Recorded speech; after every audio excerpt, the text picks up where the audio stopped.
IPC 109 പ്രകാരം 1 കൊല്ലം തടവും 10,000 പിഴയാണ്. ഇത് നാണക്കേട് കയറ്. വീട്ടിലൊന്നും ഇതുവരെ അറിഞ്ഞുകൂടാ. ഇപ്പൊ നാട്ടുകാർ മുഴുവൻ അറിഞ്ഞു. ഇതുവരെ പോലീസുകാർ കാണണ്ടാവോ ദൈവമേ?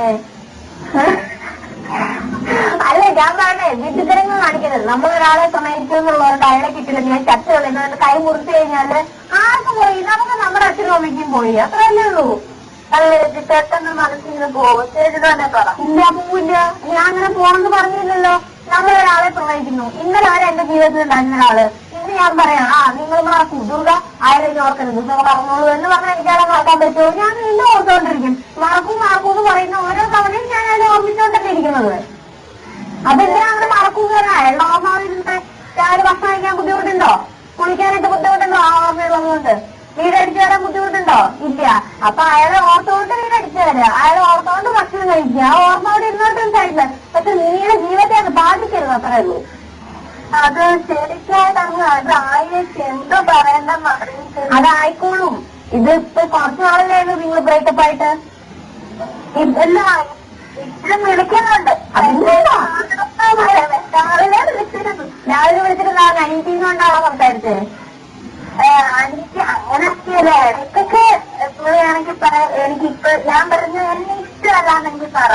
അങ്ങനെയെങ്കിലും എന്നെ വേണ്ടാത്ത ഒരാളെ എനിക്കെന്തിനാ എന്നെങ്കിലും എനിക്കപ്പൊ തോന്നും. അങ്ങനെ പറ. അങ്ങനെ എന്ത് ഏതാ പറയത്തില്ലാന്ന് പറഞ്ഞു. എനിക്കിപ്പോഴും ഇഷ്ടമാ എന്നാ പറയുന്നത്. എനിക്ക് സ്റ്റാണായിട്ട് നിൽക്കാനുള്ള, അതായത് ഈ നട്ടലെന്ന് പറയുന്ന ആൺകുട്ടികൾക്ക് മാത്രം കുത്തക അവകാശമുള്ളതല്ല. നമുക്ക് പെൺപിള്ളേരുടെ തൊഴിൽ ഉണ്ടെങ്കിലും കുഴപ്പമൊന്നുമില്ല. ആ ഒരു സാധനം ഞാൻ ഫിറ്റ് ചെയ്ത് തരട്ടെ കുറച്ച് നേരത്തേക്കെങ്കിലും? താല്പര്യമുണ്ടോ? ഉണ്ടോ? എന്നാൽ നട്ടലോടെ സ്റ്റാണായിട്ട് നിന്നിട്ട് അയാളെ വിളിക്കുമ്പോ സംസാരിക്കാം. വേണ്ട പേരെന്താ പറഞ്ഞേ? നീ എന്താ വിളിക്കണേ? നീ എന്താ വിളിക്കുക പുള്ളിയെ? ശശി വിളിക്കുമ്പോ പറയാ ചേട്ടാ ഒരു കാര്യം. സാജൻ, ശരി കായലാവോ പറയണേ, കുഴപ്പമില്ല. സാജൻ വിളിക്കുമ്പോ പറയാം സാജൻ ഒരു കാര്യമുണ്ട്, ഞാൻ ഒരു കാര്യം വളരെ സ്റ്റേണായിട്ട് പറയാം. ഇത്രയും നാളെ ഞാൻ നിങ്ങളെ പുറകെയായിരുന്നു, എന്നെ കല്യാണം കഴിക്കണേ, അയ്യോ നിങ്ങളില്ലെങ്കിൽ ഞാൻ ചാവുമെന്നൊക്കെ പറഞ്ഞു. എന്റെ മണ്ടത്തരത്തിന് എന്റെ ഒരുപാട് കഴിക്കാൻ നിങ്ങൾക്ക് വേണ്ടി ജോയിൻ ചെയ്തിട്ടുണ്ട്. ഇനി അതുണ്ടാവില്ല. അതിനോട് തീരുമാനം എനിക്ക് ഇന്ന് അറിയണം. നിങ്ങൾക്ക് എന്നെ സ്നേഹമാണെന്നാണ് നിങ്ങൾ പറയുന്നതെന്നുണ്ടെങ്കിൽ നമ്മൾ ഇതുപോലെ ഇനി പ്രണയിച്ചിറങ്ങാൻ എനിക്ക് താല്പര്യമില്ല. നമ്മുടെ വീട്ടുകാരായിട്ട് സംസാരിക്കുക, നമ്മുടെ കല്യാണത്തിനുള്ള കാര്യങ്ങളൊക്കെ നീക്കുക. ഇല്ലെന്നുണ്ടെങ്കിൽ നിങ്ങൾ എന്നെ എങ്ങനെയാണ് വേറെ കഴിച്ച് കൂടെ താമസിക്കാൻ പോകുന്നതെന്നുള്ളതിന്റെ കറക്റ്റ് ആയിട്ട് ഉത്തരം എനിക്ക് തരിക. ഇല്ല ഞാൻ നിങ്ങളുടെ അനീറ്റ് ആയാൽ മതി അല്ലെങ്കിൽ ഫ്രണ്ട് ആയാൽ മതി എന്നുണ്ടെങ്കിൽ അത് വളരെ വ്യക്തമായിട്ട് പറയാം.